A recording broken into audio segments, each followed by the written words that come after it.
11.50 gitu ya, saya ada conference yang harus dihadiri, sehingga nanti kita perkuliahannya akan selesai lebih cepat, seperti itu. Nah, baik, mari kita mulai saja. Pada kesempatan hari ini, kita akan membahas tentang particle swarm optimization. Ini adalah salah satu metode yang bisa kita gunakan ya untuk mencari sebuah solusi. Dan pada kesempatan kali ini kita akan lihat apa itu PSO, apa itu flowchart-nya gitu ya, bagaimana sih metode ini berjalannya itu gimana, dan bagaimana kita mengaplikasikannya.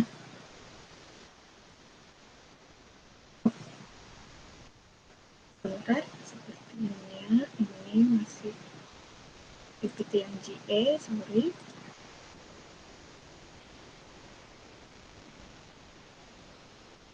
Ini dia PPT yang sebenarnya. Jadi kalau kita mulai dengan apa itu particle swarm optimization gitu ya, algoritma ini terinspirasi dari perilaku sekumpulan makhluk hidup, entah itu kawanan burung atau kawanan ikan gitu ya. Dan dia itu bukan hanya dari bagaimana sekelompok burung atau ikan ini bekerja gitu ya, tapi dia terinspirasi dari bagaimana interaksi antar individu di dalam suatu populasi tersebut. Nah, sehingga PSO ini adalah algoritma yang dapat memodelkan social behavior ataupun dynamic movement, perilaku sosial antara individu yang ada dalam populasi, serta bagaimana suatu populasi itu akhirnya harus bergeser gitu posisinya berdasarkan experience yang didapatkan dari tetangganya, seperti itu, atau berdasarkan informasi yang dia dapat setelah berinteraksi dengan samping-sampingnya, seperti itu. Dan di sini kalau kita lihat lagi siapa sih yang menemukan PSO gitu ya. Jadi di tahun 1986 ini ada namanya Bapak Craig Reynolds. Dia mempelajari bagaimana sih komunikasi antar partikel seperti itu. Dan perilakunya seperti apa? Bisa kita lihat dari 3 perilaku ini. Yang pertama adalah separation, perpisahan, terus alignment, pengaturan gitu ya, dan cohesion, bagaimana kita bisa menggabungkan beberapa informasi itu menjadi suatu informasi baru yang bermanfaat. Nah, untuk separation ini di mana ketika satu individu, suatu partikel gitu ya, suatu partikel itu ternyata harus menjauhi gerombolan gitu, menjauhi gerombolan. Dan di alignment step adalah ketika suatu individu yang berada di posisi awal, dia harus bergeser ataupun berpindah posisi mengikuti perpindahan teman-teman sekelilingnya gitu. Dan misalnya ya, ini ada satu individu di tengah-tengah, yang ini teman-temannya di sekelilingnya. Ketika teman-teman di sekelilingnya ini bergerak maju ke kiri gitu, tentu mau nggak mau teman yang di tengah-tengah ini pasti akan ikut bergeser gitu kan ya. Nah, di sini dimaksud dari alignment, di mana perpindahan suatu partikel itu bisa jadi didasari oleh perpindahan neighbor-nya, perpindahan tetangga-tetangganya, seperti itu. Dan yang ketiga adalah cohesion, di mana di sini suatu posisi suatu partikel itu juga akan bisa berpindah ke suatu titik tertentu yang tadi itu berdasarkan informasi yang didapat dari sekelilingnya, dan di mana posisi tertentunya itu ya dia berdasarkan informasi individu-individu di sekitarnya, dan nanti akan ada formulasinya gitu ya, dimana mungkin weight dari individu 1, 2, 3, dan 4 ini akan berbeda-beda, dan ketika di summation, di total, dia akan menunjukkan posisi tertentu. Nah, dari 3 behavior, 3 perilaku ini, kemudian dibuatlah formulasi gitu, particle swarm optimization. Nah, ketika kita sudah tahu, oh baik berarti perilaku individu di dalam suatu populasi dan bagaimana mengupdate posisinya, bagaimana menentukan kecepatan perpindahannya, nah itu bisa diformulasikan di particle swarm optimization ini. Dan yang mempropos metode ini adalah James Candy dan Russell Eberhard di tahun 95. Di sini PSO bisa mendeskripsikan self-experience with social experience. Apa maksudnya? Ya, suatu individu itu bisa diupdate berdasarkan posisi dia sekarang dan juga berdasarkan bagaimana interaksi dia dengan sekelilingnya. Kira-kira seperti itu. Nah, vocab yang akan kita bahas di PSO ini sedikit berbeda dengan di GA. Kalau di PSO, yang masih sama dengan GA adalah populasi dan fitness ya. Nah, karena ini dua ini adalah goalnya. Ini key untuk tahu kira-kira possible solutionnya apa. Itu ada di population ya kan. Dan fitness adalah fungsi tujuannya yang akan kita cari. Nah, yang berbeda adalah di sini akan ada P-base, G-base, position, and velocity. P-base ini maksudnya posisi terbaik gitu ya, atau bisa jadi dia adalah agent terbaik, partikel terbaik, dan G-base ini adalah partikel yang terbaik di antara yang terbaik. Maksudnya gimana nih global base? Itu maksudnya yang terbaik di antara semua iterasi yang dijalankan. Dan position ya artinya posisi partikel saat ini, saat di iterasi ini, dan velocity adalah kecepatan suatu partikel. Nah, jadi ini adalah vocab-vocab yang akan kita ulang-ulang di pembahasan particle swarm optimization. Nah, untuk konsep dari PSO itu sendiri sebenarnya gampang, simple, dan sederhana ya, sederhana gitu. Dimana kita harus menggunakan suatu set partikel yang nantinya akan membentuk suatu kumpulan, a swarm, yang bisa bergerak di search space, di lokasi pencarian yang kita cari untuk menemukan solusi terbaik. Nah, setiap partikel ini yang berada di search space itu akan berubah gitu nilainya.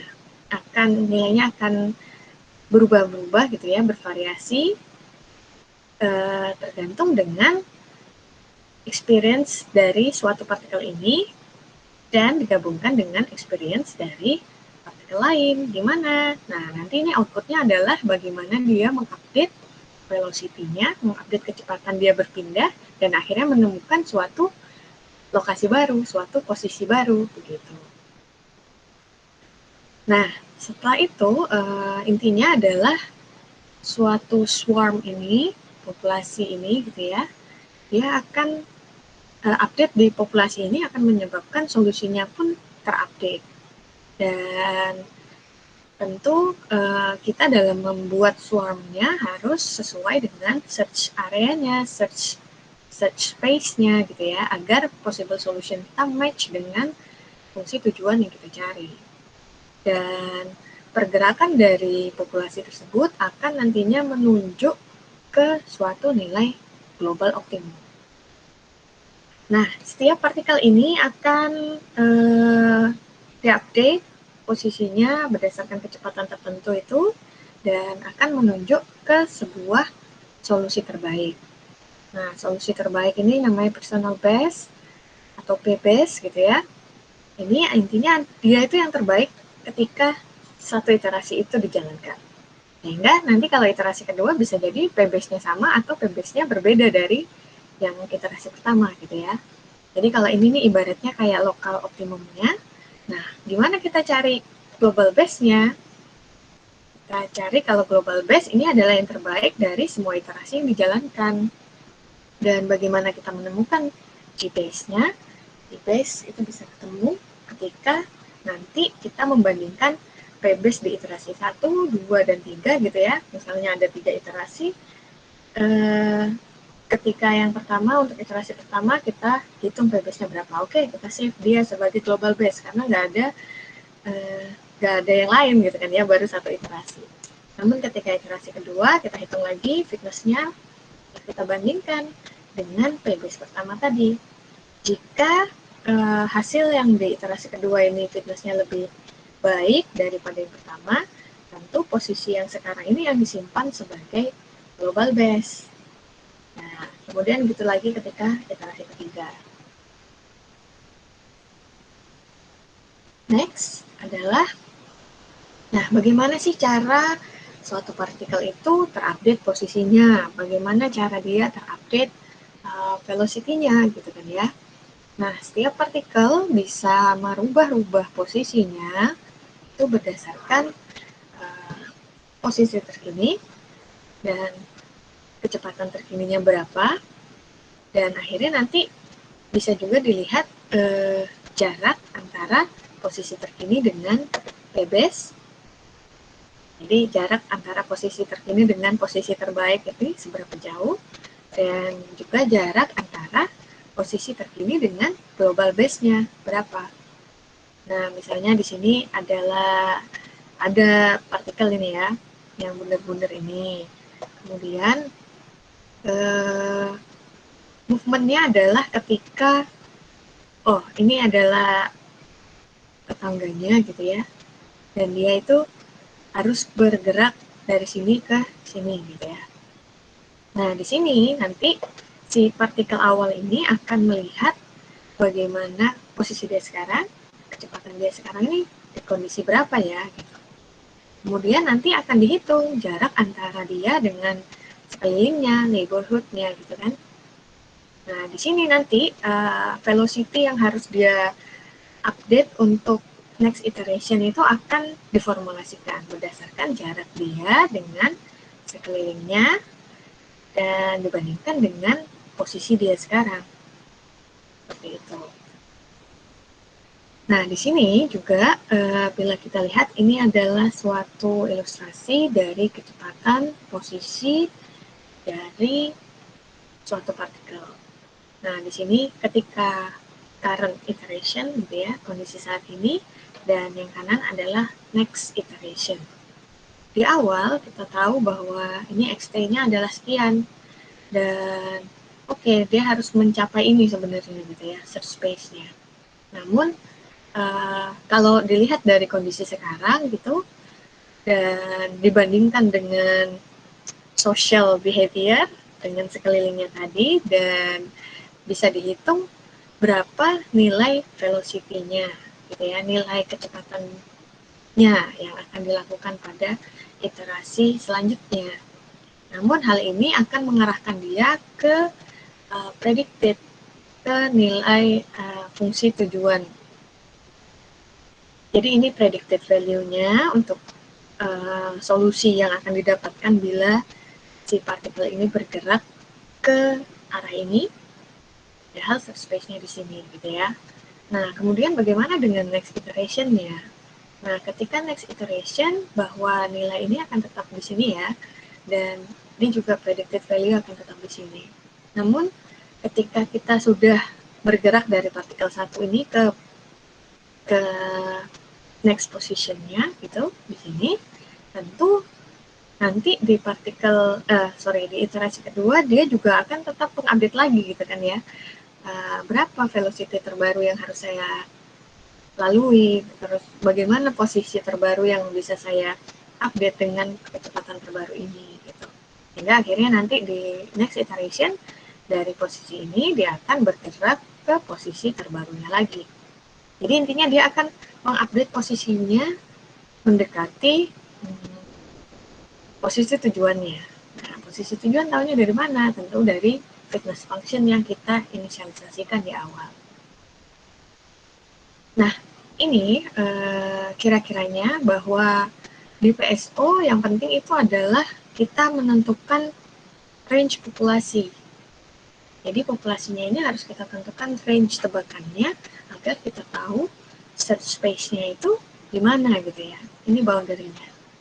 Nah, ini kita tahu boundary-nya adalah sekian, search space yang kita ingin cari dari mana, ya kita tentukan limitnya di awal.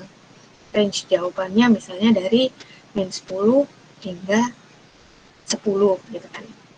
Berarti ada range antara min 10 sampai 10 ini, disitulah kita bisa mengenerate partikelnya. Kita bisa mengenerate partikel-partikelnya ini secara random, dan itu harus berada di dalam range yang kita tentukan. Nah, kemudian bagaimana? Intinya adalah ketika kita sudah mengenerate, kita telah membuat populasinya, dan partikel-partikelnya ada di mana saja di dalam search space tersebut, nantinya kita akan ngecek fitness function dari setiap partikel ini. Nah, fitness function dan bagaimana suatu partikel itu harus berubah ke posisi yang lebih mendekati jawabannya gitu ya, itu berdasarkan kita tadi posisi dasar ini, kemudian dicek fitness function-nya, oh ternyata dia harus bergerak dengan kecepatan tertentu menuju posisi tertentu yang diformulasikan dari interaksi dia dengan sekitarnya. Gitu. Jadi intinya ketika sudah partikel itu disebarkan gitu ya di suatu search space tertentu, kan fitness-nya dihitung. Fitness partikel ini dan partikel ini tentu berbeda. Fitness ini bisa jadi dia lebih jelek daripada fitness ini. Fitness partikel ini kenapa? Karena ternyata fitness partikel ini lebih mendekati dengan solusi yang kita ingin cari, seperti itu. Sehingga apa? Berarti ya si partikel ini harus bergerak mengikuti partikel lain yang lebih baik fitnessnya gitu kan ya, sehingga nanti dia bisa bergerak ke arah sini gitu. Jadi itu kira-kiranya. Nah, ini adalah global, kondisi global ketika partikel yang kita cari itu harus yang terbaik di antara yang terbaik gitu ya, di antara global search space-nya. Jangan sampai dia hanya locally optimum. Jadi cuma di sini, misalnya secara lokal dia baik. Tapi kalau ini dibandingkan dengan kondisi globalnya, dia bisa jadi bukan yang terbaik. Nah, sehingga PSO ini sebenarnya goal-nya adalah mencari global optimum. Nah, ini pseudocode-nya untuk membuat PSO sebenarnya gitu ya. Jadi pertama kita tentukan dulu dimensi dari swarm-nya, dimensi dari populasinya itu berapa, dan kemudian dari setelah kita tahu dimensinya berapa, akhirnya kita tahu berapa jumlah partikel yang ada di dalam dimensi populasi tersebut. Setelah kita tahu partikel-partikelnya apa saja, tentu habis itu ini kondisi update ya, untuk mencari mana personal base dan bagaimana interaksi sosial itu mempengaruhi posisi dari personal base tadi.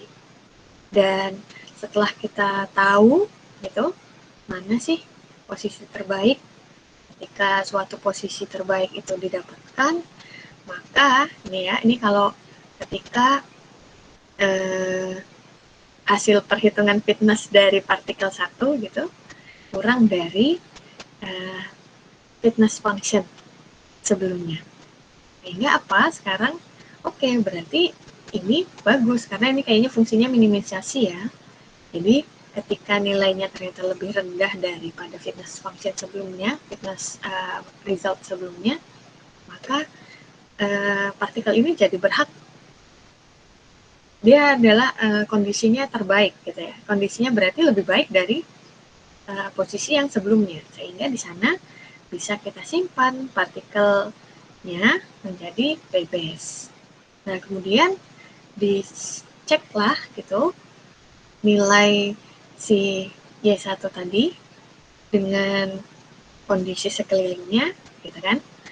Apakah nilai fitnessnya bila menghitung dengan nilai P-base ini dia benar-benar terbaik daripada sekelilingnya gitu.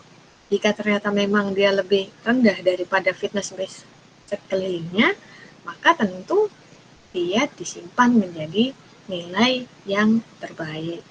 Seperti itu. Ini jadi nilai updating, proses update-nya ya gampang, tinggal Y predicted gitu ya, sama dengan nilai current P-base-nya gitu. Nah, dari sini setelah kita update dia, oh kita sudah dapat partikel terbaiknya apa gitu ya, dan sudah kita bandingkan dengan sekeliling dan dia juga memang terbaik, akhirnya kita tahu di sini ada nilai P-base. Nah, setelah kita tahu P-base-nya berapa, kita keep lokasinya gitu ya. Kita keep lokasi dan kecepatannya agar apa? Agar kita bisa mengupdate velocity, kecepatan dan posisi untuk iterasi selanjutnya. Seperti itu. Jadi kita cari dulu mana yang terbaik, setelah kita tahu, oh itu yang terbaik, itulah yang akan kita jadikan dasar untuk mengupdate posisi dan kecepatan. Nah, kalau ini juga, ini kalau yang tadi adalah cara mengetahui mana yang terbaik, P-base-nya gitu kan, posisi terbaik. Kalau yang ini untuk mengetahui global base-nya. Caranya gimana? Caranya sebenarnya sama. Kita sudah tahu personal base dari setiap iterasi. Jika ternyata personal base-nya memiliki fitness yang lebih rendah misalnya ya daripada fungsi yang saat ini sudah dihitung, maka P-base itu berhak disimpan menjadi base position. And after that, kita set dia, kita cek berdasarkan, kalau yang tadi kan berdasarkan sekelilingnya, neighborhood yang ada di dalam populasi. Kalau yang sekarang kita cek berdasarkan history global base yang ada di setiap iterasi. Ya, bedanya itu. Kalau global base dibandingkan berdasarkan history dari iterasi yang sudah dijalankan. Kalau sebelumnya yang ini itu berdasarkan populasi gitu di satu iterasi. Dan setelah kita mengupdate, oke, itu global base-nya, global base position-nya, oke, kita keep dan kita bisa mengupdate velocity ataupun position-nya. Jadi sebenarnya caranya sama, cuma membanding-bandingkannya itu aja yang agak berbeda. Nah, parameter apa yang digunakan dalam particle swarm optimization? Parameternya adalah populasi, gitu ya, E sama dengan populasi dari agent ataupun populasi ataupun bisa sebut swarm dari partikel gitu. Dan terus parameter kedua adalah P. Di sini P ini adalah posisi dari si agent yang berada di search space yang kita cari. Dan F ini adalah objective function, bisa juga ditulis fitness gitu ya. Dan kemudian parameter lain adalah V, velocity, kecepatan dari suatu partikel, dan ini adalah VE, dia adalah neighborhood agent, atau maksudnya ya kita cek tetangganya gitu ya, kondisi tetangganya. Ini adalah nilai dari kondisi tetangganya gitu. Nah, kondisi tetangga tadi ya, gimana ya bahasa Indonesia ya, neighborhood concept ini tidak sama dengan di metode lain gitu ya. Karena kalau untuk di PSO dia keterdekatan suatu partikel dengan tetangganya itu tidak akan berubah, jadi akan selalu sama. Nah, di sini lagi ini untuk konsep secara keseluruhan dari bagaimana kita memprogram suatu PSO ini, PSO algorithm. Pertama, yang kita lakukan adalah menginisialisasikan partikel yang ada di dalam swarm, atau menginisialisasikan populasinya sebesar apa sih, gitu. Dan ini bisa kita tahu bahwa nilainya adalah, pertama kita harus tentukan dulu berapa solusi yang mau kita cari, gitu ya. Misalnya 2. Kemudian berapa panjang populasinya gitu ya, misalnya 20. Jadi nanti populasi di sini besarnya 20 kali 2 gitu. Setelah kita punya matriks 20 kali 2 di sini gitu,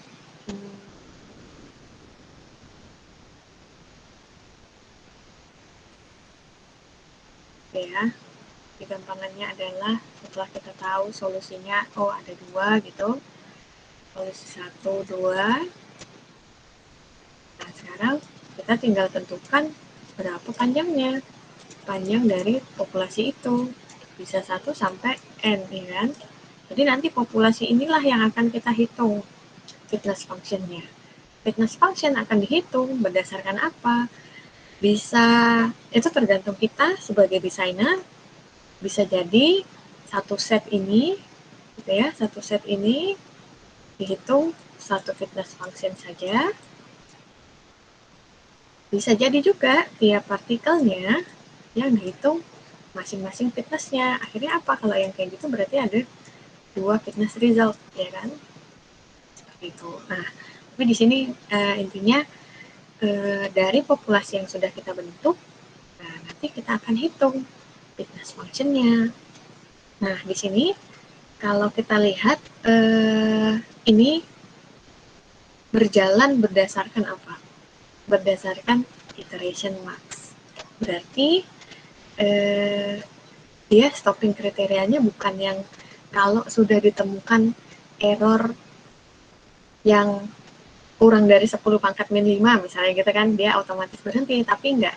Di sini stopping kriterianya adalah iteration max. Jadi di sini harus kita tentukan di inisialisasi selain populasi tentu kita inisialisasikan IT max-nya berapa? 20 iterasi kah, 10 iterasi, 100, atau seperti apa. Kemudian masuk berarti ke iterasi 1 di mana kita menghitung fitness function dari setiap partikel yang ada di dalam populasi.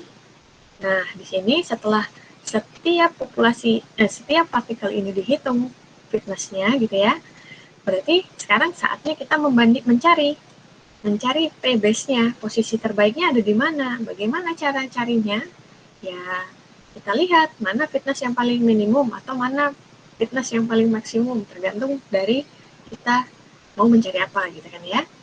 Nah, setelah kita tahu, oh dari populasi ini mana yang terbaik, disitulah kita keep posisinya sebagai P-base, seperti itu. Nah, kemudian apa? Kita lihat apakah dia juga yang terbaik di antara semua iterasi. Nah, bila dia terbaik di antara semua iterasi, maka P-base ini akan disimpan sebagai global base. Nah, setelah kita simpan-menyimpan tadi, akhirnya sekarang yang kita lakukan adalah mengupdate kecepatan dari partikel dan mengupdate posisi dari partikel. Sehingga apa goal dari updating velocity and position di sini? Goalnya adalah kita menemukan suatu populasi yang sudah diupdate, ya kan? Kalau tadi mungkin nilainya berapa, nah sekarang ini populasinya itu sudah population iteration kedua nanti, gitu. Nah, kalau yang ini population iteration pertama, gitu kan ya.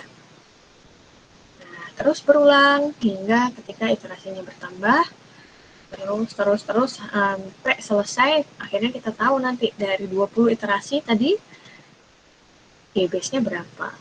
Jadi G-base ini akan menyimpan fitness terbaik dan posisi terbaik, seperti itu. Nah, ini bagaimana si PSO bisa mengupdate posisinya berdasarkan tetangganya gitu ya. Di sini intinya updating particle position itu berdasarkan posisi dia terkini ditambah kecepatan gitu, gampangan ya. Dan bagaimana perhitungan velocity-nya? Nah, kalau